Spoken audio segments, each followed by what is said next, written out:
Alright, hello everyone. We are back in CFB25. We are here in the offseason. I am here live, messing around with the controls as I talk to you. You can probably hear my D-pad since the Xbox Series S D-pad is so freaking loud for some reason. Do you hear that? How loud this is? That's ridiculous. Either way, we are looking at our graduating class here. No one's going to the draft, obviously. We didn't really get a ton of looks. We didn't even get a consideration for the top 25 until the final week of the season when we finally won the Mountain West Conference. We went into bowl season ranked and came out big, fat losers. I edited out so much of that game because it was just a complete disaster. So I need to learn more about schemes in this game and just in football in general, and maybe play a little bit better game. But it's hard to say play better when we did go 11-3 and won our conference. So as you can see, our prestige just went up about a star. So now instead of I think we were, or no, we might have always been 2.5. I think we were 2.5. So nothing has changed. We're just the same team. Either way, looking over our class now, there's a lot of big names that we need to focus on. Of course, Jalen Royals, our top receiver, didn't get to use him so much because of the formations that we played out of and where he was on the field. I didn't typically look his direction a lot, but he was the best player on our team, I think, just bar none, and he is now leaving. He's gone. We don't have him anymore. We're also losing Micah Davis, another kind of depth receiver that we didn't use too much. We did get on the field a couple times. The other big blow is Rasul Faison is now gone. We do still have Robert Briggs Jr., I believe, so, you know, one half of our running back tandem is still here, but what functions so much about that tandem is the fact that we had Rasul Faison, so I don't know if it's going to function the same way if we do not have him. So we're also losing Jaden Francois, who had a couple picks this year, if you remember. Brock Lane, shocking me that he's only an 80, because Brock Lane was a freaking menace on the field. He was one of my favorite receivers to use all season long, as you probably could tell. But yeah, we are losing Brock Lane. Another massive blow here is losing Colby Bowman, another humongous receiver that we used all season long. He is now gone as well. And you can, of course, see Spencer Petras. Now, I didn't know this before starting this series because who pays attention to Iowa football, but I didn't realize that Spencer Petras was the quarterback for the Iowa Hawkeyes last year, the infamous Iowa Hawkeyes, who had probably one of the best defenses just in the country, but had also one of the worst offenses of all time. So, and Spencer Petras was the commander of that, was the, as you can see, his tendency, he was the field general of that. So we were able to get quite a bit out of him. I wish I could see stats. It's not really showing me stats. Maybe we can show that screen next, because I want to see their stats. I don't want these guys to just vanish. We're also using Cyan Sloan, who was one of our big edge rushing pieces. I think he was injured for a good portion too. And Nimrod, we're losing Nimrod. We're losing good old Nimrod, our kicker. So Jaden Pearson, I think, was another player who had a couple picks for us as well. There's not really a lot of other guys as we go further down that made big impacts that we're losing, but we are losing a lot of pieces, man. We're losing a lot of guys. So I wonder now if I can find a stat here. Let's see here. Season stats. Here we go.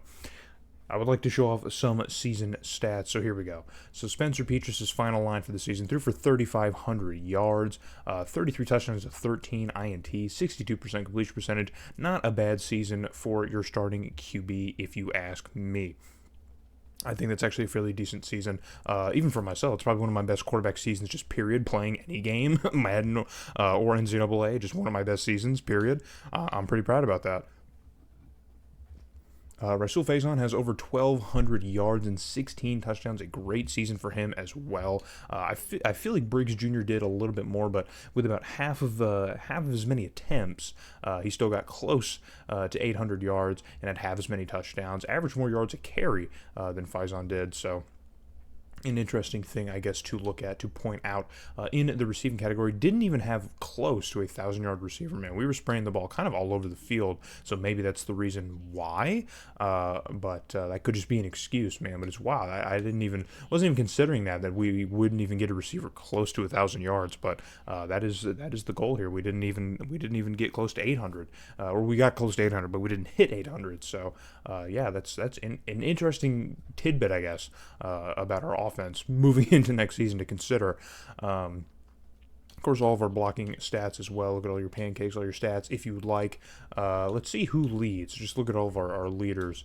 So in solo tackles, We have Ike Larson, our star player on the defense, our best defensive player. He leads the team in solo tackles, in assisted tackles. There he is again. He also leads in assisted tackles, and in just tackles, period. I would assume he also leads that stat. So Ike Larson was all over the field. Probably didn't call his name too much, but he was definitely making a presence on the field. So looking at tackles for lost TFLs, Marlon Dean, of course, leading that one. He even won an award. I wish. Let's see here if I can view his player card, and we can talk about wherever it is. Does it show here? Oh, is it an overview maybe?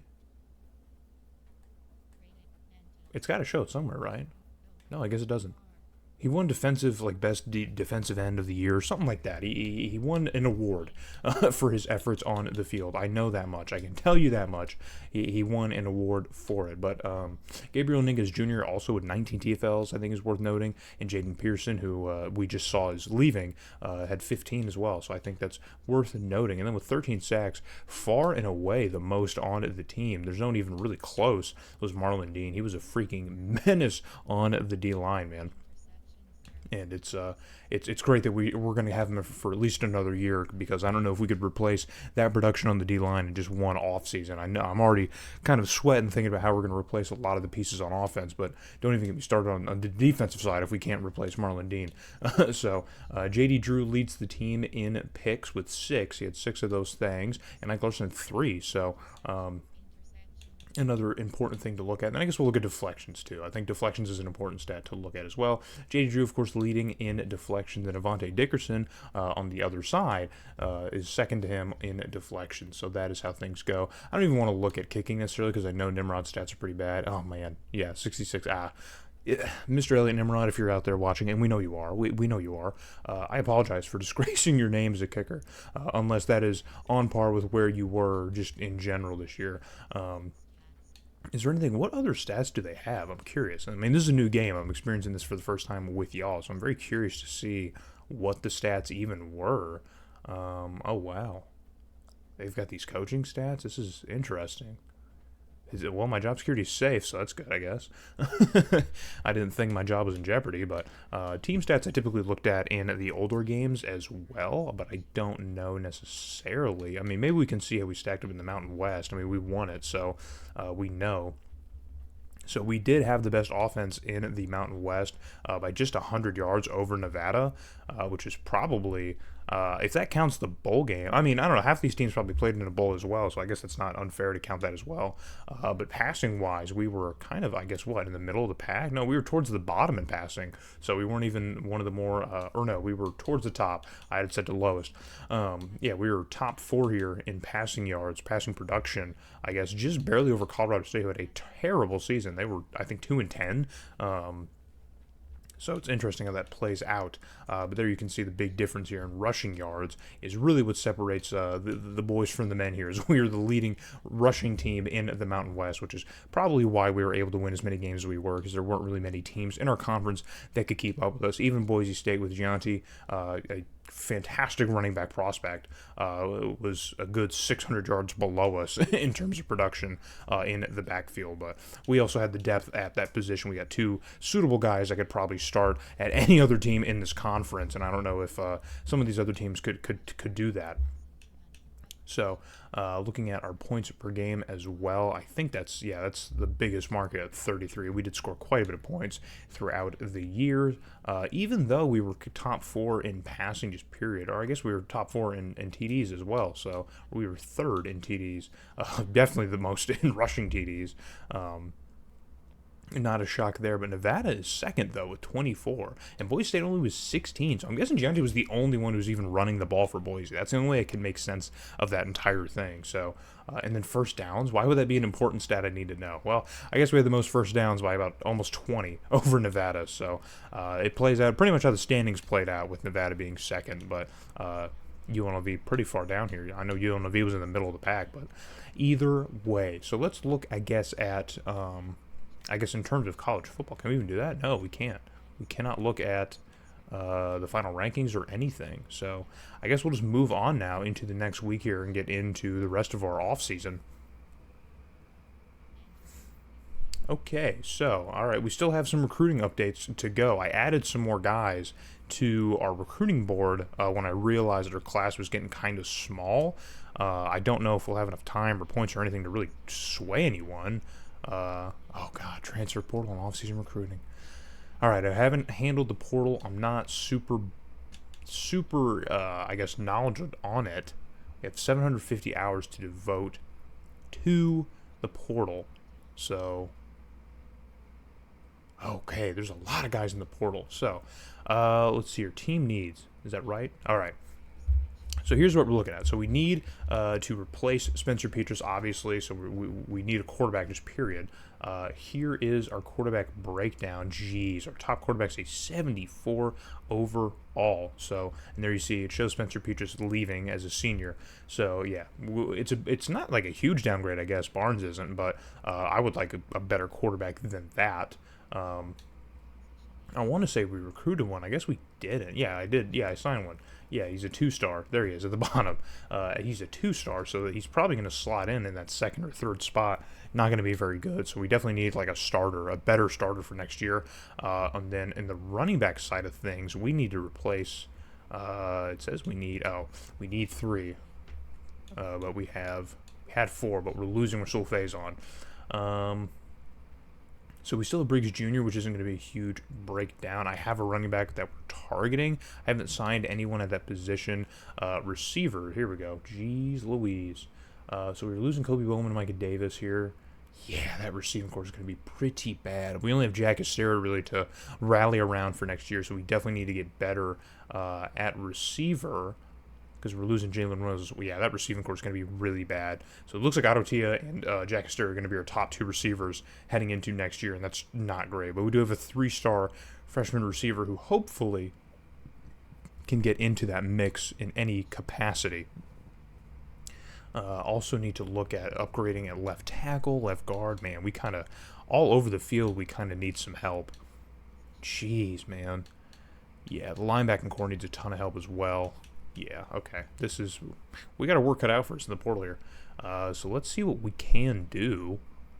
He's Hawaiian. He's transferring from Oregon. Okay, so I think I'll probably just cut out, and I'll see if I can figure out the portal situation, and then maybe we'll cut back in here, and I'll show you guys the result of my escapades in the portal. Let's see how well Rich Poker can deal with the portal, being a coach of old who has never had to deal with the portal.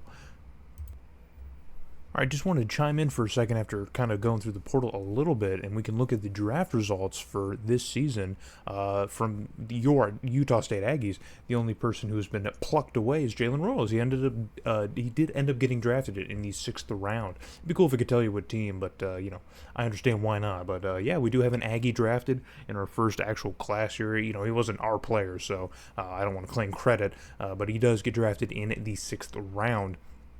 I wonder if we can just look at everybody. Is there a way to do that? Am I going the wrong way here? I'd like to just look at everybody. No, I can't. Oh, man. Jalen Milrow got drafted in the 1st round. That's something, right? I guess, is there any school, that you're particular about? I'd like to see. As an Ohio State fan, I'm curious to see. Or let's see if Clemson got anybody. Barrett Carter got drafted in the 1st round, What about Georgia? Carson Beck got drafted in the 1st round. That's crazy, man. Golly, look at all the 1st-round picks for Georgia. Jeez Louise. They didn't even have that good a year this year. And then I'll just look at Ohio State really quick. As a Buckeye fan, I got to see who from my Buckeyes was plucked away. I'm curious. Quinshawn Judkins, of course. Emeka Ibuka, of course. I mean, none of these are Trayvon Henderson in the 2nd round. That's interesting. I'm okay with that. Yeah, none of these are really all that shocking, but one day we're going to get results like that. But I set up our transfer board, and we still got some work to do, so we'll come back with the full results. All right, so I think for the most part, I think we've basically went through the portal. Here is the final update, I think, for the last week of it, so we might need to sim through this final week to get the final results and stuff and whatnot, but I have a good understanding of now of the roster as it stands, moving ahead now after the portal. So there's some good stuff and some bad stuff. So I was able to add some horses to the stable in terms of receiving. We got Elijah Metcalf through the portal. I wish it told me what school they came from, but we did grab them. And then we also grabbed a new tackle, which we also needed. A lot of these guys are 3 stars, so that's pretty solid here. We had a lot of linebackers I was looking at, but we lost out on a lot of them. We did get a new cornerback in Fabian Ross. What was the other one? We got Larry Stevens, another receiver as well. I did replace the kicker in Sergio Valencia. No one was in on him, so I just went all in, and he came to us. I was all in on Evan Pryor as well. I really wanted Evan Pryor, but I guess we lost him at the last second. I think we were top on his board, and he just went to NC State, so we lost out on Evan Pryor, unfortunately. There's some other guys on here as well, but we're going to move ahead, and let's see if it'll tell us who we got. So National Signing Day. Let's look at it. I guess this is our full class now. There's a big shock in here that there's an awfully big shock in here that I don't know if that I don't know if you guys are fully prepared for. So let me remove all these guys who didn't come to us, because we don't need to see your faces anymore. Get them out of here. Get them out of here. Leave. I tried to sway Khalil Scott from BYU, but I don't think it worked. And then we lose out to the Cajuns. The Raging Cajuns, man. Come on now. Towards the bottom here. And here it is. This is the big one. Forrest Brock from Temple. He transferred to us. So it looks like Forrest Brock might potentially be our starting quarterback this year. So God help us. Brock Lowry was also on the table for starting quarterback, but after scouting, Forrest Brock was the better prospect. So Brock Lowry is from Western Michigan, in case you were unaware. So once we got Forrest Brock, I just completely pulled all points off of Brock Lowry, because I don't need 2 mid quarterbacks. I'm okay with that. So position changes, do we have any? I don't think we do. Robert Briggs Jr. seems to have increased a little bit, so that's good. Yeah, look at our stats. 78. Yeah, we definitely got worse on offense. Good Lord. Yeah, this is going to be a worse team this year for sure. But now that we know what recruiting is all about, and we know what to expect, then things might not be terrible. So, but yeah, Forrest Brock is probably going to be the starter here. It looks like we can get yeah, it looks like we can get some upgrades right here. We can take a look overall at the roster. This is nice. I like seeing this. All right, so looks like Forrest Brock is going to be our starter moving forward, which is nice. Bryson Barnes seems to have increased as well in stats. Looks like everyone did a little bit. To the running back position, Robert Briggs Jr. has increased a little bit, but it is a steep fall off after that. Corbin Cottle, who was really our only risk of transferring this season, not much happened with him. He did get on the field this year, but I guess not much has changed with him. In the receiving room, there isn't much change at all, but Larry Stevens, the transfer, is going to be our second receiver, and then we have Elijah Metcalf, who I thought would be a little bit better, is probably going to be the 4th option on the team, so he probably won't play as much, but that is going to be okay. Looking now across the line, Harris is the one I just got. Okay, we're looking through here. Kind of trying to take a brief overview look of the roster. I was not able to replace a left outside linebacker, so the linebacking core is probably going to be pretty rough, man. I mean, overall, the roster is going to be pretty brutal across the board, unfortunately. So that is a tough one. A tough pill to swallow, if you will. Looking around here. Yeah, I mean, this is just a brief overview. Jesus, 67. Yeah, this team's gonna be rough, man. I don't know if we'll get through it. I don't know if we're gonna get through it as easy, man. So let's just move ahead, I guess, to the next week. Okay, so here we get some actual training results. So this is a better way to look at it. Cool, awesome. All right. So, does anyone even increase? Doesn't look like anyone's even increased. Oh, wow. Is that the difference? Oh, look at that. Look at it overall. Our defense is loaded. This is so much different than a week ago. What happened? Our team is so much better. I don't know what happened. We're a better team. Oh, my gosh. Is this the update with everyone in? Oh, my Lord. I'm so excited now. Look at our numbers, man. We're such a better team. I can't believe this. Robert Briggs Jr.'s up to an 85. Oh my gosh, I am buzzing right now, man. I think these are just the guys on our team. Yeah, I don't even think this is including. Is it? Yeah, because none of our transfers are on here. Oh my goodness. Guys, we might never lose again. We might would we never lose again. Yeah, this team is freaking loaded. As I flip through a bunch of 70 overalls, I'm just so excited to see how much the team has progressed and grown in just the 1 year. I was thinking for a second, like, dude, we're probably not even going to get close to 11-3 again. It's probably not even going to be in the same ballpark. But now it's looking like we might be better, man. Playoff? Nah, I'm not gonna say anything. But hey, man, leave it on the table. Just leave it on the table. Don't take it off. So the team looks to be incredibly. It looks to have increased quite a bit here. I'm going to go back now to our coaching skill tree. I tried to change Richard Poker's look because it just doesn't. Yeah, it just doesn't. But I'm going to try now and continue to increase our recruiting numbers here with our upgrades. So, because we have quite a bit of points that we can spend, max out some trees here.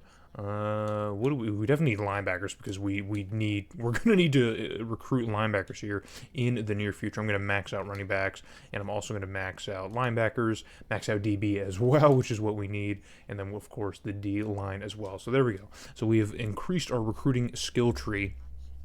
Haven't really focused on the others. I don't know how important that is. If you guys know, you could let me know how important it is to kind of spread out your recruiting points across the other trees, but I figured it would make more sense to max out the most important tree to you moving forward, because I'm guessing all the points that I put into the recruiting tree is probably the only reason why I was able to transfer, deal with the portal as well as I did.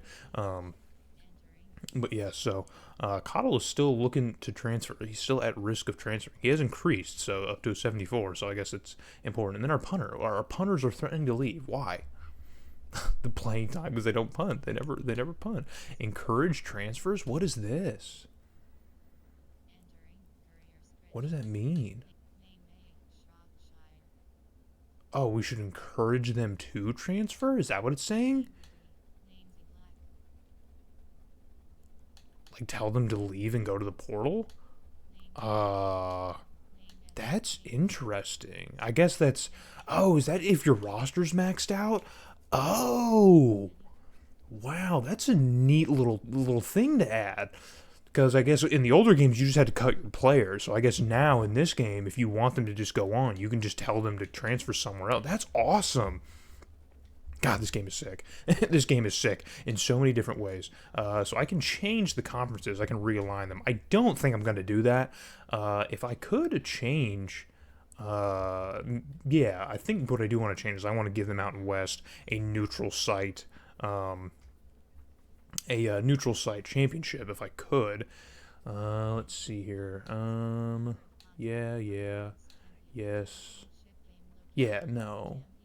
There we go. Allegiant Stadium. That's what it should be. I think that's what it always should have been. I think it is in real life. I need to look that up. I'm pretty sure that's where the Mountain West Championship is already. It might be just a neutral site place, but I don't know.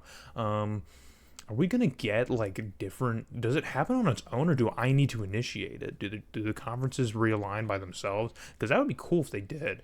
I think I can change it for next year. So, actually, yeah, I think I probably will change it, because I think UMass is going to join the MAC, I believe. So, I'm going to look up for next year's conference realignment and see if... Yeah, I'm gonna look at next year's alignment and see if there's any changes I can make. So give me 1 second. Okay, so it looks like the only move that could be made is UMass to the MAC. Outside of that, everything else is about the same. Now, there's obviously a couple FCS teams that are going to be joining Conference USA next year. Missouri State from, I believe, the Missouri Valley Conference in FCS, as well as Delaware are going to be joining Conference USA next year, but we cannot add FCS teams. It'd be cool if we could, if I could add, like, created teams, you know, because I think a lot of FCS programs have already put themselves in Team Builder, so it'd be cool if you could just, like, add teams like that and just put them in your game and your saves and stuff. But either way, we have UMass in the MAC, so that's the only change I'm going to make. And then other than that, I think I'll just leave everything the same. It'd be cool if the game realigns on its own. That'd be kind of interesting to see if you could toggle that on and off, but I think we're good with where we're at. And taking a quick look at our conference, dude, we have the best team, just numbers wise. We have the best team in the Mountain West. We have already just bolstered the hell out of this team, man. Oh, I'm so excited for this season. So that is all I'm going to change. Of course, I gave us a neutral site championship game, and I'm going to as well. Does that mess with? Because does anyone else play an Allegiant? Because I think the Pac-12 was going to, and then it just went away. Is that right? I don't think anyone else plays an Allegiant, right? No one else does? Yeah, no one else would. Because the Big 12 is what? In Jerry World? The SEC is in Mercedes-Benz. The ACC is at Bank of America in Charlotte, right? Is that where they do it? Does it say on here? Yeah, Bank of America. Yeah, I thought so. Okay. So yeah, I think the rules are all set in place, and of course the Big Ten is in Lucas Oil. So yeah, I think we're okay. I think we can take Allegiant. I think we can take that venue. All right, let's move ahead. Set a recruiting board and scout prospects. Jeez. So it looks like we got to do that all over again. Is our board going to be wiped? Yep, it's wiped clean, baby. Time to get back right on back into the recruiting side of things. Obviously, I'm probably going to do that off camera, off camera. And let's look at custom schedules now. Let's see what we can do. So week 0 is of course open. We have UTEP, who went 6-7 last year, is our first game potentially. I'm not totally opposed to that. I think that's a fine game. Texas A&M for our second game of the season. I don't know if I want that smoke, man. We could beat Texas A&M. I mean, we could beat Texas A&M. And the JMU, yeah, I definitely want to play JMU. I'm okay with this out of conference schedule. I'm kind of okay with it. So we have UTEP, Charlotte, and James Madison. Then our conference schedule starts with Hawaii on the road, so we have to go and play Hawaii in Hawaii. This will be a revenge game, I guess. Maybe we can pull that off. And then we have San Jose State, who we did not play last year, and then Fresno State, who we also did not play last year. That is also on the road. And then we play San Diego State in their new godforsaken stadium on the road. So that's a pretty tough conference schedule to start things off. Then we have the Air Force, who we didn't play last year either. And then pretty typical stuff here with Wyoming, our rivalry game, UNLV, in Boise State. We don't have Utah this year, the Battle of the Brothers, which I guess we don't need to. I don't think that's necessarily an annual rivalry anymore because, you know, Utah and Utah State haven't been in the same conference in Lord knows how long or ever. But so I guess we'll just not play a rivalry this year. I guess I'm okay with that. We still have a rivalry with Wyoming, so I guess we'll just stick with that. And yeah, I think I'm going to keep this schedule. I don't think there's any schedule anything about it I want to change. I kind of want to pick like an easier team. If there was like I don't want an FCS team, but I'd like to play just like an easier group of 5 team if I could. Maybe. Oh, here's all the FCS teams. Yeah, like playing Akron. You know what I mean? Let's see. The MAC is always like the perfect. It's always like just the perfect conference to pick, like an easy team to beat up on. And so we might pick one of these guys. What was their record last year? Does anyone know? Will it just tell me if I select them? They went 6-7 last year. Wow, impressive. Maybe we'll just stick with UTEP. Quit trying to get cute. Maybe just stick with UTEP. Yeah, we'll stick with UTEP. I could put Western Kentucky, see if we can do a revenge game for the New Mexico Bowl, but I think I've learned my lesson here. I kind of want to start off with a couple nice wins up front. I don't want to do anything too complicated up front. Obviously, this Texas A&M game is going to be kind of fun. This is their pup game. They're going to schedule us to try and beat us, so it'd be fun if we can kind of catch them lacking and get a big win in College Station. But other than that, yeah, I think we'll stick with the schedule. So that is going to be how it pans out. I'll just describe the changes since I didn't really do anything, and we'll keep it with that. So I think what we'll do, I guess I'll end it here, and then I'll just focus on our schedule here. And then in the next video, I'll show you guys the recruiting stuff before we get into our first game. So yeah, we have UTEP, and then on the road with Texas A&M and JMU, and then back home with Charlotte, and then we hit the road to play Hawaii, and then come back to play San Jose State, and then we are on the road again for Fresno State and San Diego State before our bye week, and then we have Air Force, and then Wyoming on the road again, which is weird. We're playing Wyoming on the road twice, back-to-back years. Interesting. And then we have UNLV at home again. We played them at home last year, and then we were at home with Boise State as well. So nice little home schedule here. Some games I'm happy to be home for. So should be an easy enough schedule for us. So that's what I'm going to stick with. So I hope to see you guys. It's kind of a longer one off-season video. I got a lot of cutting it around and stuff to do. We took a lot of pauses and transfer portal and all that stuff. But yeah, dude, we have increased this team quite a lot, quite a bit. I think we were like 80 and 81 across the board on everything. Our offense didn't get too much better, but our defense is significantly better. And as a team, I think overall we're a little bit better. So the portal really bailed us out because I didn't recruit that well. So the obvious thing for this year is going to be try to recruit a whole lot better, a heck of a lot better. I think I understand it a bit more now, and see if we can patch a lot of our holes, at least on offense, through recruiting high schoolers rather than rely on the portal. But the portal is a humongous help. So that is going to be it, I guess, for this off-season episode. Thank you all for watching, and I hope to see you guys in the next episode when we cover our new recruiting board and get into that game against UTEP.